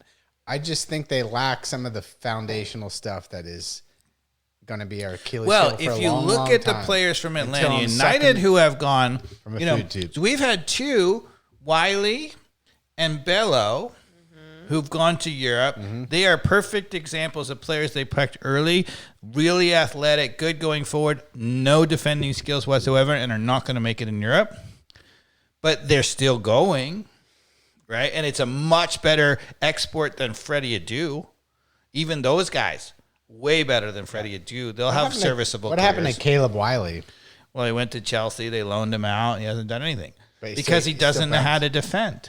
Yeah, well, Are we ever going to teach defending? Pineda missed his window to actually teach him how to defend. Yeah, you got to teach him how to defend. So, do I think that Atlanta United has a problem in their academy because they're still trying to win and they're winning all these trophies with attacking players like Carlton's little brother, right? But they still are not teaching them really how to defend. And by the way, U.S. soccer, look at Spain, the most boring, Yeah, they just boring, They are. boring team, the least inspiring team of this World Cup So boring. that knows how to defend. Well, they defend by keeping the ball. They gave their first goal up, right? Yeah, This they World did. Cup? That was their First, first goal because they've had the ball so much. Yeah. They don't have to defend. So is that a defensive tactic, just to hold the ball? Yeah. Possession? Yeah. It's a terrible no. soccer tactic that makes for the most boring soccer. Spain went 2,500 passes in the World Cup prior to scoring the goal that they scored the first goal of the World Cup. They had made 2,500 passes since their last World Cup. Explains a goal. lot from the Cabo Verde game. Yeah, that's exactly what happened. And that can hurt you big time, and it will be why Spain goes out to France because they can't score. Yeah. They don't do anything offensively. They just pass the ball around. So that again, Spain, you're like, we're talking about it. So Spain, those players on the Spanish team, they're actually for the very first time ever, there's no players on the Spanish team from the Real Madrid Academy who imports all of these from Real Madrid, who imports all these players who are stars. They grab, Bellingham, they grab Mbappe, they grab whatever. Barcelona trains them. They all come through their academy. Those guys are all on the Spanish national team. They are, the most trained players you possibly could think. They're technically amazing. They pass the ball around. Those are not street players. They don't break anybody down. They just keep the ball. They are the most trained players ever. Can I get on to some important matters? Sure. Have you watched any of the YouTube videos on all the people who are experiencing the U.S. during the World Cup? Like, Yes, they're like amazing. British people going to Costco for the first yes, time. I have seen Buc-ee's. those. I love Buc-ee's. Walmart was one. Waffle House. Yes. They're like, what is this, America? Those are I do love those And the videos. other thing I will say, our stadiums have shown class. And, I don't know if people remember, but in '94 we had the very first indoor game on grass, Yeah, which the was Ford in Detroit. Stadium in Detroit. That's right. I watched a documentary on the guy who prepared all the grass for that. Yeah, Because they're like, that- hey, we need grass in the indoor That stadium. field was shit. Fascinating. It was awful.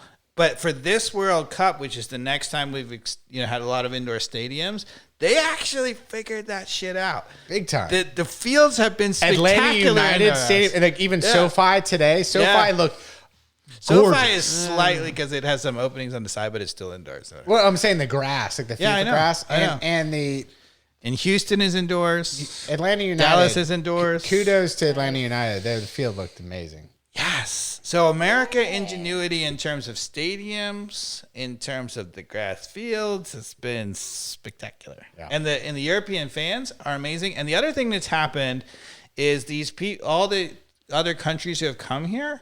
The other thing that's going to happen is once upon a time people would rumors. They would say you can't go to the U.S. to MLS. It's a backwaters place. And now they're showing up here and they're like they see the Atlanta United Academy grounds. Yeah, They see our all the training stadiums. They're facilities. like, wait a second. Yeah, I actually can go. I think the word of mouth on that is critical It's for critical. MLS. Yes. Yeah. And even for the future of American soccer, because if those players are playing against better players, they will be better. Yeah. But where are they going to play against better players? Europe? No, but I mean in MLS, if we become a place where younger players can come True. from other countries True. to make themselves and then go back to Europe, then we will make our players better. So, had an argument. I'm just curious, Dave, where your perspective is. I had an argument with a crew here when we were watching the game on where MLS currently ranks against the championship, The English championship. English championship. Okay. Above or below? just overall, like whatever the grading system is, like in terms of the way that I would put it is like overall, if like top to bottom, you play the top teams, bottom teams, like who's going to win? I think they're similar. What I would say is that it wouldn't surprise me if some of the championships teams can beat some of the MLS players despite not having as good a team, because it's a little more robust league in terms of just going and winning. But I think MLS is a better league in terms of developing players. They pass the ball. I'm talking about winning and losing. Winning and losing, I think they're similar. Okay. But who's winning right now? Got to put your money down. Mm-hmm. If the number one playing with number one and two, just two, like three, almost like a balanced spreadsheet. Yeah, that's what I'm saying. Balanced spreadsheet. I would say that the championship top clubs are still probably do really well in the MLS. But you think that like who's the top now that's going up? Who is going up? I should know this because I was just watching Welcome to Wrexham a couple of nights ago. Is Leicester going up? They're in the top. I think Leicester's going back up, right? No, I don't think so. I think they were quite down below. Yeah, I can't believe I don't know this. And Birmingham didn't go up, which was surprising. Birmingham didn't go up. But yeah, can they beat LAFC, Inter Miami right now? What I would say is I think the top teams would do well in the MLS, but I would say overall, I think the MLS teams would beat the championship. Oh, I even think that like Inter Miami would beat the top championship teams. Oh yeah, I mean our top team who wins the championship, which was MLS champions. That's what I'm saying. You stack the table and then you have them play. I think our top team, which last year was Miami, I don't think they're even getting relegated even in the Premier League. They're not going to be close to the title, but they're going to be a mid-table team. That's what So what that to me signals that MLS has a slight edge over the championship. Yeah, I agree.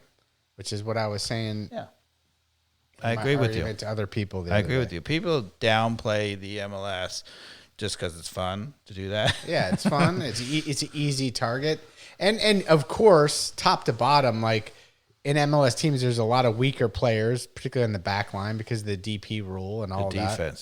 Defenses as so is in the championship. So is in the defenses are awful. Oh really? Awful. Have you ever watched a Wrexham game? They score some terrible goals because nobody's defending. So I mean the defense very similar awful. Leagues. Yeah. Okay. Very similar leagues. I agree. Okay. How much better do you think we can get than that league in the next 5 years? I think with the World Cup having come, and this is our opportunity. Our ceiling is really high, but what has to happen, and the thing that I think is holding MLS back now is the television viewership. Right? I think the teams have really good support in the stadiums. I think that the quality of play has gotten way better, but your average person is still not willing to tune in. And, I think, again, not that they're ever going to do this, but if they could give the fans something a little bit more interesting, like promotion relegation, it would really change things. So we're 5 years into this Apple TV deal? Yeah, hasn't been great. 10 years? Yeah, it's a disaster. And I'm sure Messi knows it too. Sure. Yeah. But Messi's going to be a big influence in MLS because he's an owner. He is one of the biggest owners in Major League Soccer. Already. To me, that is the biggest X factor.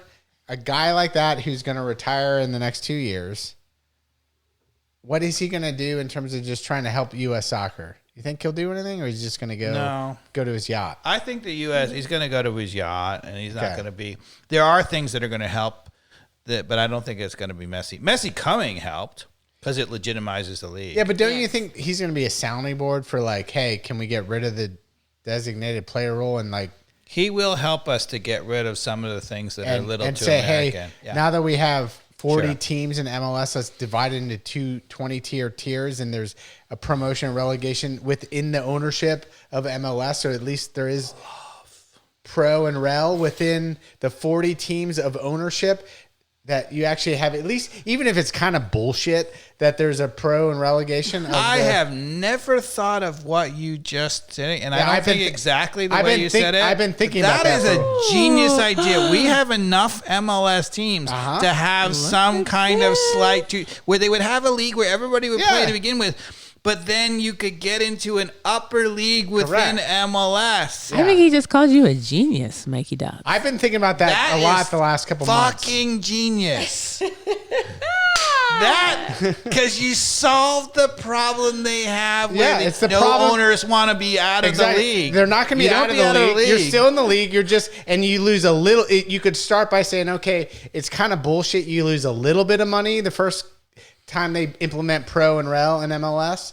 It's a facade, but then it becomes a little more real, and then it actually becomes pro and rel. You'd have to do it really right. Yeah, you'd have to do it really right. So there's a real incentive to be in the promotion, but there's not the. This is where you don't need to be like a non-club if you're in the relegation. You need to undo the ball of the financials of it, to where it's like it's not that much of a risk for the investors, to where they unravel the ball, and then it's like 5%, 10%. Put a lot of thought into the structure of that, but it's really intriguing. Yeah, I love it. You have to have an analyst. That's your most genius idea ever. Thank you. Oh, yeah. I love that idea. Love that. And it's so clever, of course, because, of course, we haven't. The people are like, well, how can you have a single league and have the winner or whatever? I was literally thinking that exact same thing. He's called you clever, genius. I like it.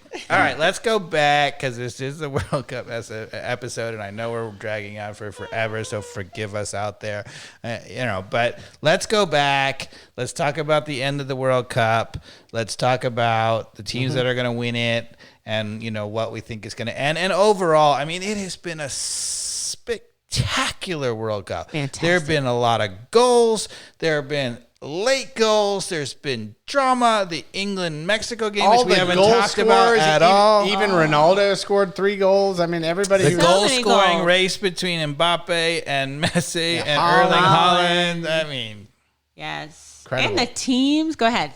No. Cabo. Verde. I mean, that was exciting. And Norway tomorrow. Norway, yes. The rowing, the Erling Haaland. It's been a spectacular World Cup. It has. So, did you guys go to the England Dr. Congo game? Yes. Do you? I did not. Did you hear the chanting coming into the stadium? Was that you? That was me. I started, don't take me home. Don't take me home. I want to stay here. I want to drink beer. I had to look that up. I was like, what are they? I know we speak the same language. But sometimes the accent. It's like they're chanting, and I don't know what they're saying. But I was like, I like that chant. That's my chant. I don't want to go home. That's another aspect of the culture, right? Even within the stadium, it's got to be, the chanting has to be specific. If we've learned nothing, people in America make chants for the individual teams. Anyway, that's another story. We can talk about that all the time. All right, so the end of the World Cup. Who's going to win? How exciting it is. What do you got? Well, I got a French wine for a reason. Fuck. So we have French. So who's in the semis? To be honest, with all of the excitement there is in the World Cup so far, there's no excitement in the end. France is going to win. Yeah, exactly. Like, they're by far the best team. I mean, they may not win. They could get some super unlucky, but they are by so far the best team. But have we heard the theories that this is the year of like people winning who should not win? Like the Knicks. So the only team that my heart just skipped. There's only 2 teams that could kind of be right now, which would be England or Norway. I think it's England, the team that like hasn't England won in can't beat forever. France. They shouldn't. There we go. Now Tuchel's got a shouldn't. genius he's got these game plans and maybe, I'm saying but they shouldn't. they are so much better than any other team. I mean, it's not even close. Yeah, it's not even close. It's not close. They are so talented. They have everything on the team. Offense, like midfield, 3 people defense. deep. Like even in the back, for example, you talk about the back and how all these teams are terrible in the back. France, they leave the guy one-on-one with the attacker. It doesn't matter who it is. Yep. They just gobble them up. They're like, I don't care. You cannot beat me. I will take the ball and start it going the other way. It looks super dangerous for a second, but you're like, oh, they can't run by him. Like you can't physical by him. Control. You can't get free in the box. I mean, all right, I'm predicting right now they're going to lose. I don't know to who. I want them to win. Way. You're probably they're going right, to lose. I don't know to whom, but they're going to lose. I'll bet like 6 bottles of wine. There's no way. Yeah. Well, I bet. I mean, if they lose, there's something wrong with soccer. I did bet more than 6 bottle of wines on France, to be honest. So I'm hoping I'm going to at least get a couple bottles back on that. Absolutely right. Oh gosh! So we're all thinking. If you want to France. take the dumb bet, Mikey Dobbs, then you can win that. Yeah. And you can give some of them bottles back to us. Not going to do that. Because it's a This dumb is my bet. gift tonight. My Yeah. gift tonight. Yeah. My We can have multiple Chateauneuf De Pape. Chateauneuf De Pape. Can't do it. Okay, so forget that. So we got France versus Spain. That's already set. Yep. Tomorrow you got Norway versus England. Yeah. Yep. Who do you predict wins that? I think England's going to win. England for me too. No. I know who I want to win. Yeah. I think it's going to be tough, though. I think England's got to show something different than that they haven't showed in this World Cup yet. And then the last game, Argentina with the easiest draw ever, getting Switzerland. Yeah. After all, they're still going to win. They're going to look terrible. And Messi will score a goal and they'll find a way. But then when they get to the semifinals, they're getting killed. Whether it's Norway or England, they're going out. But do you think that Sweden can be the stupid weird one in this? Switzerland. I get those it's two Switzerland, confused sorry. too. Switzerland. I always get them They're confused. awful. Yeah. They're not that good. They beat Colombia on penalty kicks after 0-0. Nobody could score. Colombia. That's the worst game of the entire World Colombia Cup. was so much better they just couldn't score. Yeah, exactly. Yeah. Yeah. And Argentina's there's good. I mean, there have been very few 0-0 there's no draws. team I want to lose more than Switzerland right now. Right. Yeah. Just say bye-bye. Was anybody going to watch that? No. Do you think? But Argentina will make it entertaining because they're so flawed. Yeah. They have Messi and they have attacking and Yeah. they are so flawed. I'll watch. I'll Yeah. still be there. Probably drunk after the England game. Might as well stay and watch. Yeah. Why not? Why not? Just keep going. Why not? So, okay, keep going. So now we got Switzerland, Argentina. Who wins that? Argentina. Argentina? I mean, there's no chance.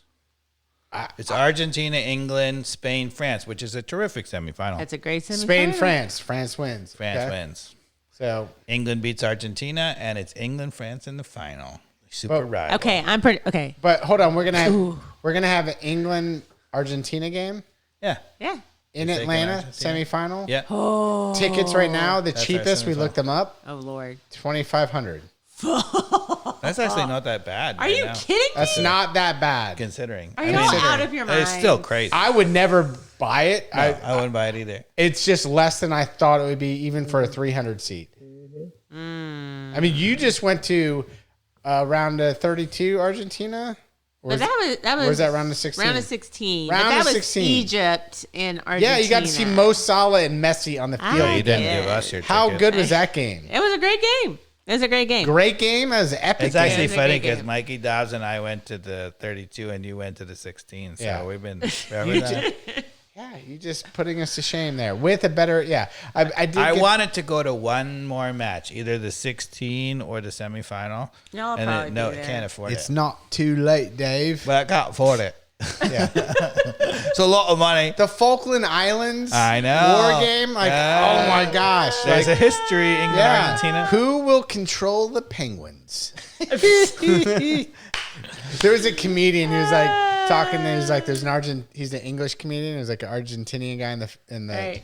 He was like, yeah, that whole Falkland Islands thing. He's like, like, what are we really worried about? Who's going to control the Penguins? Like, what are we arguing? Have you guys watched, by the way, the late night with James Corden? Those I have things? watched some of They are them. amazing. They're pretty good. I've heard about them, but I It's haven't watched them. incredible. Yeah, It's I- absolutely incredible. It's hilarious. YouTube that up. Yeah, really good. I would recommend it. Watch it. It's well worth watching. Yeah. Okay. So we're gonna have a repeat of France Argentina likely in the I think No, England France, beats England. France, England's England. gonna beat Argentina. no. And England All right, wins at it. least we have a disagreement. England wins it, people. So if England plays called it here. Argentina, that's our bottle of wine. It is going to be a repeat of the World Cup final next year, and Mbappe is unstoppable this year. Oh yeah. Oh, I mean, Mbappe's unstoppable. I'm not sure it's a repeat. Do you think that Norway is going to beat England? Norway is going to beat England? Who are England's defenders? Who do we have on Haaland? Who do we have stopping him? I can't remember. They're just his teammates.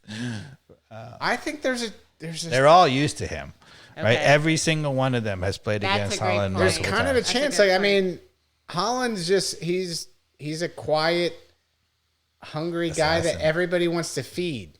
They want to feed the beast. Yeah, but what's going to happen that England that Norway hasn't seen is they're going to choke the midfield like they haven't seen, and they're going to block crosses like you haven't seen. Odegaard can handle that. No. No, I mean, Odegaard's a good player, but no. he's one of the best in the Premier League. Yeah, he's very good, but he's not special. So who's great in England's midfield that's going to choke him up? Oh, Declan Rice is incredible. He has been playing out of He's his just mind. amazing. I love Declan Rice. but Their whole I- midfield. I feel like Odegaard is right at the same Anderson level. and Odegaard same and level. Not in Declan his Rice. journey, though, it seems Their like. center I think so. midfield. I Their disagree. center midfield with Jude Bellingham, Declan, and Anderson is Anderson. exceptional. I never heard of Anderson. Who I'm does he not play that for? impressed with Jude He's Bellingham. now this playing for tournament. Man City. Just Dang it! Because he is good. He's that really kid, good. that guy. I'm not that impressed. Look, I'm wearing the England jersey, by I the see way. it. Yeah, you're I an see idiot. it. Like, I'm just not that impressed with Bellingham. What? How dare you, sir? He's really good. Because unlike a certain player who won't be named for Manchester United, I mean, he actually plays an attacking midfield role, will go forward and score goals, and he defensively gets back, makes a tackle, is in That places. tackle he made in Mexico, that one he kicked. Oh, my DR jeez. Congo, they don't get in the box. Okay, they were super boring. Mexico in that game. did. They don't get in the box, man. But Mexico, come on.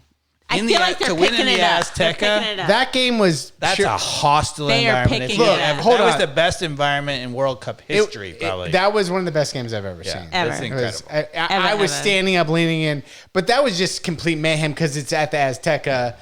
Right, impossible to win there at altitude against that crowd. Seriously though, and that clearance. It was the most hostile. for Bellingham to clear. I think that was the most hostile home crowd Yeah. in the history of the World Cup. You guys might be beating me down here, and that was a great England win. Don't get me wrong. Incredible, Fantastic. and they Incredible. won with a man down for 30 minutes. Yeah. I'm just being a pessimist because they're my team I'm rooting on from here on out, like in my heart. Oh. So now the U.S. is out. Tuchel's a genius at just winning cup games by nullifying whatever the other So team does. I'm being negative So on England his because of that. genius, Tuchel, he's not a good club coach because all he does is set up his team as like magnets. You will do what I do, and they nullify that whatever the other team does best. But if you nullify what the other team does best, Odegaard and Haaland, they're done. There's no way that Norway's going to beat them. All right. I think we've been podcasting for like an hour and 45 minutes. Forever. It's the longest podcast in history. This in is. the history of the world. And one of the best. Which is, hold on, this World Cup. Worth it. I thought 48 teams is too much. I've loved every second of this. Keep shit. giving me, like, love it although, so like, much. I don't know that I can. I thought it handle was going to be awful, and did. I was wrong. It's so That was beautiful. wrong. It was amazing. I thought they were It going to was be 12-0 games The- in the first round. the complete overload of soccer has been incredible. I've been I'm so like, oh my god, happy. there's a game on again. I'm like, I need to focus. I need to focus. You know, Seriously. back in the day, I don't know if you remember this, but there was a thing called Fox Soccer Channel. Yeah. It was the very early days, and they made a Fox Soccer Channel. Mm-hmm. And there was a commercial for the Fox Soccer Channel. It's a guy dribbling down the sidewalk, and he falls over, and he like collapses on the ground. They're like, oh, they run over to there, and he's got one of these diabetic bracelets, Yeah. but it has a soccer ball on it. And they were like, oh, this man, he just needs some football. And that's how I felt during this World Cup. Which is only like a day ago. Like- we had one off day. Oh my God. Dave was like, oh my god. That was me on Wednesday. I was Give me the like, next hit. Give it to me. I literally wake up Let's every go. morning. Alexa, what are the games today? Yeah. And on Wednesday, when they're Give like, it there to me. are no games today. Give me more hits. So It's tomorrow horrible. we got England, Norway. We have, my lab at Emory University. We've been projecting the games on a whiteboard in the laboratory while we're doing experiments. So, Fantastic. You're a good leader. I'm about to say, can we not be distracted from saving me from Alzheimer's? But this is worth it. Worth it. That is worth it. Worth it. All right. Well, we have talked about as much as we can. Pretty much. On a Friday night, if you listen in. If you're still here, you're crazy. Yes. And you're football crazy, and we love you. Yes. All right. Thanks for listening, everybody. You see? I do it, coach. Football is Let's go, England. Then you know how to